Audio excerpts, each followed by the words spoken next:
2018 की बात है। मैं राजस्थान में पाकिस्तान से आए हिंदू रेफ्यूजीज के हालचाल जानने पहुंची। जैसे ही उनमें से महिलाओं ने मुझे थोड़ी दूर से आते देखा, मेरे कैमरे के साथ झटपट एक घर के चबूतरे पर पोज करके बैठ गई।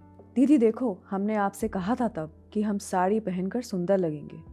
जैसे मुझे तो पता ही नहीं था कि वे सब गुलाबी, लाल, हरी भगवा साड़ियों में माथे पर बड़ी गोल चमकीली बिंदिया लगाएं सुंदर नहीं लगेंगी। मन से, स्वभाव से भारतीय होने से भारतीय बन जाने तक का सफर बड़ा कठिन होता है इन लोगों के लिए। इनके लिए धर्म और पाकिस्तान में धार्मिक प्रताड़ना के बीच हिंदू बने रहने से बड़ा और कुछ नहीं था। मंगलवार को उसी पाकिस्तान ने प्रधानमंत्री मोदी द्वारा अयोध्या धाम राम मंदिर पर ध्वज फहराने पर घोर आपत्ति जताते हुए अंतर्राष्ट्रीय संगठनों का ध्यान आकर्षित किया। 2018 में मैंने इन महिलाओं को पहली बार साड़ी पहने देखा था, और वो इनके लिए ही नहीं, मेरे लिए भी भावनात्मक क्षण थे।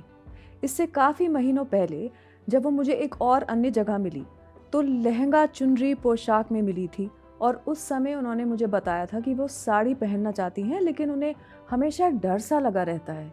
पाकिस्तान से धार्मिक उत्पीड़न सहने के बाद उनमें से कईयों को बड़ी कठिनाइयों के साथ भारत पहुंचे ज़्यादा समय नहीं हुआ था।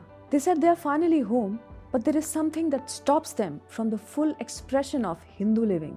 राजस्थान में ही एक अलग शहर में और दिल्ली में कुल 4 अलग अलग कैंप्स में मैंने 2019 में CAA आने तक देखा कि कैसे महिलाएं लंबे समय तक डर, मन और कंधों पर ढोए रहती हैं। पाकिस्तान में सही हार्डशिप्स का ऐसा असर था कि सुरक्षा का भाव एक्सेप्ट करने में ही उन्हें समय लग रहा था। लेकिन भारत में बिना किसी डर के पूजा पाठ, भजन, श्रृंगार करने में वो सब परेशान करने वाली यादें दूर करना थोड़ा आसान हो जाता है इनके लिए। सोचिए क्या सौभाग्य लेकर आए हैं ये लोग। इनकी भारत में हाल ही की उपस्थिति में ही 500 साल के बाद रामलला को मंदिर ही नहीं, हमें मंदिर के भव्य शिखर पर ध्वजारोहण भी देखने को मिला। नमस्कार, मैं सुमति महर्षि इस रिपोर्ट का पहला भाग लेकर। तीर्थ यात्रा, पिलग्रिमेज और उसमें भी हरिद्वार, इन सब का पाकिस्तान से निकलने का एक रीजन होता है। अपना धर्म बचाने जो महिलाएं परिवार के साथ पाकिस्तान से भागकर आती हैं, अपनी सब जमा पूंजी पीछे छोड़कर फ्रॉम स्क्रैच भारत में रेफ्यूजी के तौर पर नया जीवन शुरू करती हैं, वो इस बात का प्रमाण है कि कैसे पाकिस्तान अपने यहाँ माइनॉरिटीज के संरक्षण में नाकामयाब रहा है। उधर प्रधानमंत्री मोदी अयोध्या धाम श्री राम मंदिर पर ध्वजारोहण के बाद सीधा कुरुक्षेत्र में श्री गुरु तेग बहादुर जी के 350वें शहीदी दिवस के उपलक्ष्य में आयोजित एक कार्यक्रम में पहुंचे, और उन्होंने कहा कि आज का दिन यानी 25 नवंबर भारत की विरासत का एक अद्भुत संगम है। और वो जाहिर भी था, क्योंकि उस दिन सुबह वे राम और रामायण की नगरी अयोध्या में थे और फिर गीता की नगरी कुरुक्षेत्र में श्री गुरु तेग बहादुर जी को उनके 350वें शहीदी दिवस के अवसर पर श्रद्धांजलि अर्पित कर रहे थे। From sacred and exuberant to sacred and solemn, PM Modi के अयोध्या से लेकर श्री गुरु तेग बहादुर जी के 350वें शहीदी दिवस के उपलक्ष्य में आयोजित कार्यक्रम तक का सफर एक रिफ्लेक्शन है भारत की संप्रभुता और सौहार्द का। यहाँ गौर करने वाली एक और बात है।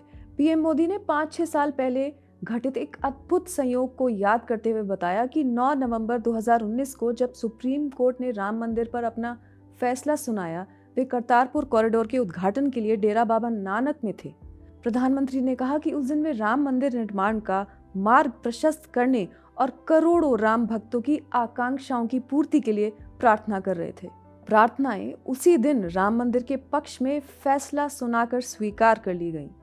25 नवंबर को अयोध्या में धर्म ध्वजा स्थापित हो गई है और उन्हें एक बार फिर सिख संगत से आशीर्वाद लेने का अवसर मिला। इस प्रोफाउंड संयोग के बारे में प्रधानमंत्री मोदी ने खुद कुरुक्षेत्र में कहा। ये मोदी काल में ही कठिन निर्णयों के बीच सिख संस्कृति को समर्पित बहुत से काम पूरे हुए हैं, और शायद यही कारण है कि दुनिया में हिंदुओं की 94% आबादी जहां रहती है, वहां का प्रधानमंत्री अपने ही धर्म, अपने ही देश, अपनी ही संस्कृति में एक अहम ध्वजारोहण समारोह का हिस्सा बनता है तो पाकिस्तान बौखला जाता है और एलिगेशंस पर एलिगेशंस लगा देता है। अपने स्टेटमेंट में पाकिस्तान ने भारत की जुडिशरी और जुडिशरी प्रोसेस पर एलिगेशंस लगाए हैं। 2015 के प्यू रिसर्च के एक अध्ययन के अनुसार दुनिया के लगभग 94% हिंदू अब भारत में रहते हैं। हिंदू बहुल देश हैं 2, दूसरा है नेपाल। प्यू रिपोर्ट यह भी बताती है कि भारत दुनिया में सबसे बड़ी मुस्लिम आबादी वाले देशों में से एक है। प्यू 2024 की एक रिपोर्ट हिंदुओं के माइग्रेशन पर कहती है कि हिंदुओं के बांग्लादेश और पाकिस्तान छोड़ने की संभावना भारत या नेपाल छोड़ने की तुलना में कहीं अधिक है। बांग्लादेश जहां हिंदू 8% है और पाकिस्तान जहां हिंदू केवल 2%, यहां से आने वाले अंतर्राष्ट्रीय प्रवासियों का क्रमशः 21% और 8% हिस्सा है। पाकिस्तान के स्टेटमेंट में एक मेंशन है Indian states discriminatory approach towards minorities. इसका जिक्र अपने स्टेटमेंट में उस पाकिस्तान ने किया है जहां अल्पसंख्यक धार्मिक उत्पीड़न सहने के बाद भारत में निवास कर रहे हैं और जिनके लिए CAA वरदान के रूप में सामने आया, जिसका उल्लेख कई दफा गृह मंत्री अमित शाह ने संसद में और संसद के बाहर अपने भाषणों में किया है। भारत में माइनॉरिटीज सुरक्षित हैं और उनके वेलफेयर के लिए लगातार काम एक धार्मिक भारतीय कर रहा है। वो हिंदू होकर बंटवारे के समय गांधी, पटेल और नेहरू के विजन के भारत को संजो रहा है, जो अपने कायदे आजम के उसूलों पर ना चल सके और जिनका नाम ही असुरक्षा के साथ जुड़ा हो, वो फिलहाल भारत की एक्सटर्नल अफेयर्स मिनिस्ट्री के इसी मुद्दे पर कड़े स्टेटमेंट पर ध्यान दे। जय हिंद, जय भारत।